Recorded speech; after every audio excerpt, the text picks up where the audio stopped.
Kamusta mga tol? Legit si Caleb Wilson mga tol no? Parang tinatakbuhan pa nga ata ng mga top drop picks Magaling ba talaga yan? Abay tirahin na natin yan. Pero bago yan, at tsara muna tayo. Focus lang sa goal. Okay game. Eto yung mga naging laro ni Caleb Wilson sa Summer League July 10, Bulls versus Grizzlies. 35 points, 5 rebounds, 2 steals, 3 blocks, 6 turnovers, 12 out of 21 sa field goals, 7 out of 11 sa 3 points, at 2 out of 6 sa free throw. July 30 naman, Bulls versus Jazz. 19 points, 8 rebounds, 2 assists, 2 steals, 5 blocks, hayop, 4 turnovers, 8 out of 17 sa field goals, 3 out of 8 sa 3 points, at 0 out of 6 sa free throw, baldog.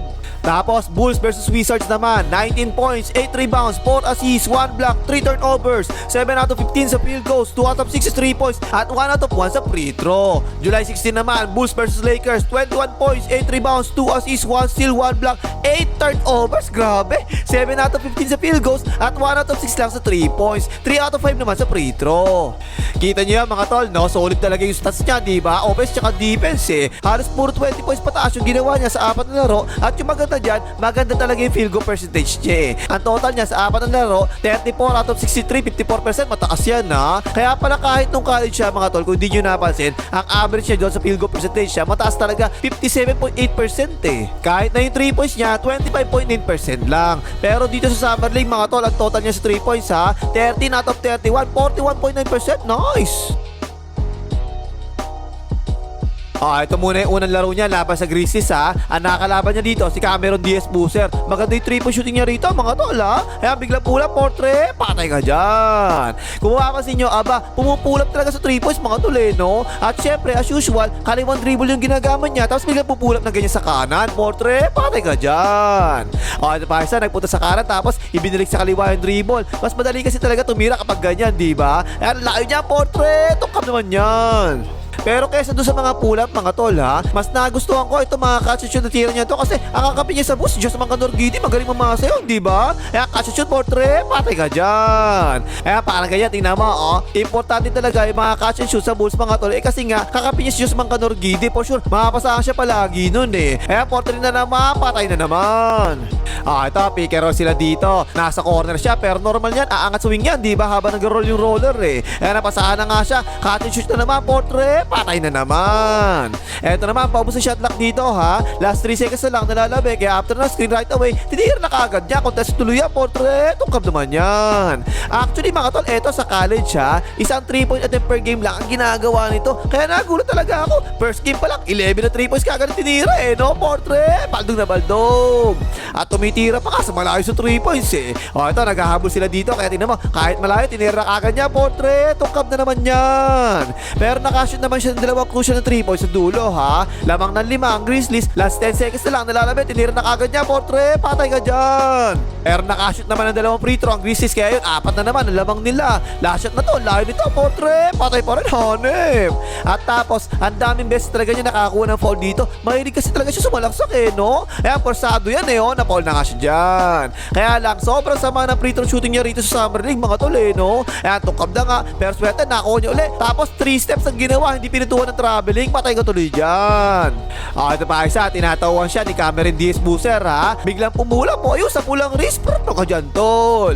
Again, free throw na naman tuloy no. Sablay na naman, pero swerte, nakuha na naman yan, napaw na naman nga siya dyan. At ayun sa wakas, nakashoot na ng free throw, walang yan to, puro baldog sa free throw kasi Okay, pa isa, tinatawag na naman siya ni Cameron Diaz-Boozer Bigla sumalaksak sa mundo at purple na naman, free throws na naman. At dito sa Summer League mga tol isang free throw lang pero 2 points na kagad yun kapag pumasok kaya 2 points na nga tuloy. Yan talaga yung nagustuhan ko dito kay Caleb Wilson mga tol 6'10 yung height nito, matangkad tapos mahilig talaga sumalaksak di syempre madalas talaga makakakuha ng foul yung ganyan kalaki, diba?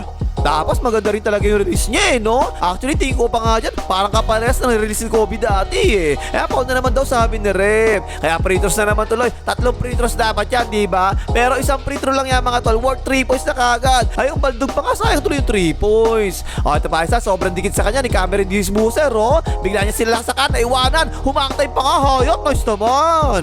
Ayos din mga tol no. 6'10 na meron 3-point shooting tapos mahilig pa sumalaksak. Pag eto mga gantong tira niya sa labas na to, bumalik siya dito, naku po, GG talaga kayong lahat. Kaya sabi pa nga nila, ang NBA comparison daw nito mga tol, parang si Pascal Siakol daw to eh. Parang may sense naman talaga, parang ganun nga eh, no? Eh kasi pati yung iglas ng katawan nito, parang si Siakol din talaga maiglas eh. Ayan, inabol pa nga niya, chase down block pa yan, tol, bako sa pasitan.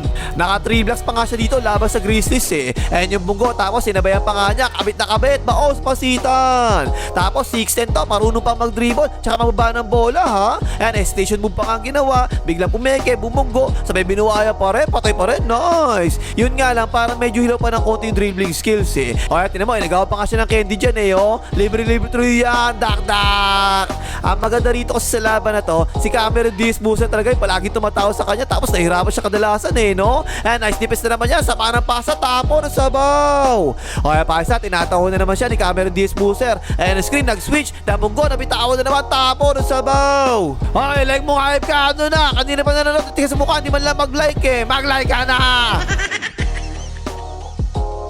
Tapos yung laban naman sa Utah Jazz, 19 points na nagawa niya rito mga tol ha. Ang dami na naman tinira 3 points eh, no? Portre, patay ka dyan. Nakakapagtaka yan para sa akin na tira siya ng tira ng 3 points eh. Sabi ko nga kanina kasi diba, hindi naman siya ganyan nung college eh. Ang Portre, patay na naman. Isang 3 point attempt per game lang ang tinitira niya nung college eh. Pero dito sa Summer League, first 2 games, 11 attempts kaagad, tapos 8 attempts kaagad. Ang dami, patay na naman. Kahit yung pwestuhan niya, nakita niyo mga tol, no? Sa 3 points talaga nakapwesto palagi. Doon talaga palagi gusto tumira eh, no? Ayan, libre siya dyan, Portre. Tabingi naman yan. O kaya pati na nyo, ibis na kumatsa dyan, o kaya lumayo siya sa may hawak ng bola, nakatayo lang siya dyan sa may 3 points eh. Nabasahan na nga, binuhay na kagad, Portre. Tungkap naman yan. Eto, mahaba pa yung shot clock dito, mga tol, ha? Sumalaksak siya, ayan, kagad yung tulong sa ilalim. Nakita naman niya kagad, step back pa nga, ayan, Portre. Tungkap na naman. O kaya pa isa, tingnan nyo ang galaw dito. Step back na naman sa 3 points eh, no? Sumusobra ka na, tol, ha? Portre, tungkap na naman. Actually, 10 3 points pala yung tinira niya rito, ha? Yung dalawa kasi doon, na-foul siya doon eh. Kaya tingnan nyo yung paa ng defender, nasa landing spot, diba? Nakatingin pa talaga sa paa yung bebot na referee eh. Nice call, rep.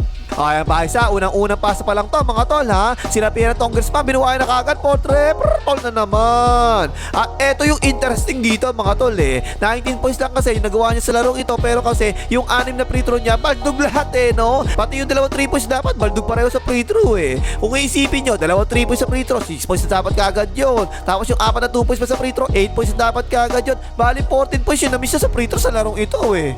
At hindi ko alam kung bakit puro baldog yung free throw niya ngayon ha. Tumira lang siya ng 6 out of 18 lang sa free throw sa buong Summer League. Sobrang baba niya, 33% lang eh. Eh nung college siya, 71.3% naman siya sa free throw. Okay naman yung numero na yun eh, no? Okay pa, tinan niya si Jan, tinan mo, pagkabitaw pa lang, alam mo, kinakabahan talaga eh. At yung reaction niya dyan, nung sumablay na, halata talaga, apektado talaga siya eh. Medyo nakakapagtaka kasi talaga yung routine niya mga tol. Ayan, kita niyo oh. Nung inangat na niya yung bola, tinigil niya muna sa gitna. Ayan no. Bago niya tinuloy na itaas yung bola. Parang ang weird niyang ganyan eh. Hindi yung nagkamali lang doon mga tol. Eh, tinan mo. Ayan pa yung free throw niya. Tinan niya mabuti. Ganun talaga. Tumitigil talaga sandali muna sa gitna pag inaangat niya na yung bola eh. Tsaka niya didiretso ngayon ng tira. Pero maganda naman dyan, madalas talaga siya nakakakuha ng mga fouls ngayon. Tulad niya, tinan mo. Kasi nga masalaksak talaga siya. Tapos 6'10 pa siya. Lucky eh. Ito talaga yung strength niya mga tol. Kahit na nasa college pa siya, diba? Parang toro to eh. Dadaanin ka sa laki, tsaka sisim niya, makapaul ka na talaga ang depensa eh. Kaya kahit nung college pa siya, 7.5 na free throw attempts per game ang nakukuha niya, marami talaga yan. At kung ako'y tatanungin ha, mas gusto ko yung salaksak siya ng salaksak kaysa yung tira siya ng tira ng 3 points eh, kasi laki nito eh. Mas malaki talaga yung chance, makakakuha talaga siya ng mga foul kasi nga malaki siya. At tinulak na kalang ngayon, pruto ka dyan tol. O ito, ang ganda, carrying talaga, hindi pinutuan ng referee, ang haba ng nilakbay eh. Nakasalaksak tuloy siya dyan, tabi dyan tol, major dak. Eh kapag hindi ka pa naman nakadakdak niya, 6'10 ka, laki-laki mo eh, no? Eh sa interbarangay ka na lang maglaro kapag gano'n, dak. At nakarami rin siya ng mga offensive rebounds sa larong ito, mga tol, ha? Ayan, ang layo ng talbog, nakarebound na nga niya. Bombay mo, tol, buhay mo na, patay ka dyan. Ayan pa isa, maganda yung pwesto niya sa ilalim eh, no? No match talaga yung kabakson niya, hindi siya makitulak eh. Offensive rebound, tsaka putback na naman, nice naman. Ayan pa, tingnan niyo naman yung pwesto niya sa ilalim, maganda talaga eh. Nakarebound na naman nga, tira mo na, tol, bakaw sa pasitan. Pero nakabawi din naman siya sa mga blocks mga tol ha. 5 buta tayong ginawa niya rito. Ang dami. Eh, nice defense pa kasi dyan. Inabot pa nga. Baos pasitan. Ito pa isa. Nasa weak side siya rito ha. Sabay biglang tumulong sa ilalim. Sinabayan. Baos pasitan. Marunong talaga dumipensa mga tol. Legit talaga eh. Hindi siya may mga butat ang ginagawa niya eh. O pa isa. Ganda ng defense dyan no. Baos pasitan. Okay pa, tinan nyo, nakaiwas na kayo may dala ng bola, di ba? Pero mahaba talaga, inaabot pa rin eh, paos pasitan. So yun mga tol, no? Tingin ko, legit talaga to si Caleb Wilson eh. Kung tutusin para sa akin, parang pareho lang sila ng laro ni AJ Rabalse eh. Kaya pala yung iba, sinasabi nila, pwedeng dapat ito si Caleb Wilson, siya yung naging first overall pick, hindi si AJ Rabalse eh, no? Pero actually, tingin ko naman talaga dyan, parehas naman silang dalawa. Pwede silang pareho maging superstar margarin sa future. Pareho matangkad, tapos merong guard skills pareho athletic pa. Ang kulang lang talaga sa kanya, nung college siya, 3-point shooting, di ba? Kaya siguro ngayon, tira ng tira sa 3 points to, para ma-improve kagad yung 3-point shooting niya eh. Tingin ko mga tol, eto, kapag gumaling din sa 3 points to, posible siguro, mag-average to, 25 hanggang 30 points per game sa NBA sa future eh. Posible maging superstar margarin to, na 2-way player pa ha. At baka posible magaya pa nga niya, si Janice de Belen na meron pang 3 points. Ganun kataas ang potensyal ng batang ito mga tol. Okay na pa yung Max, maligay, makita Jan Wilson.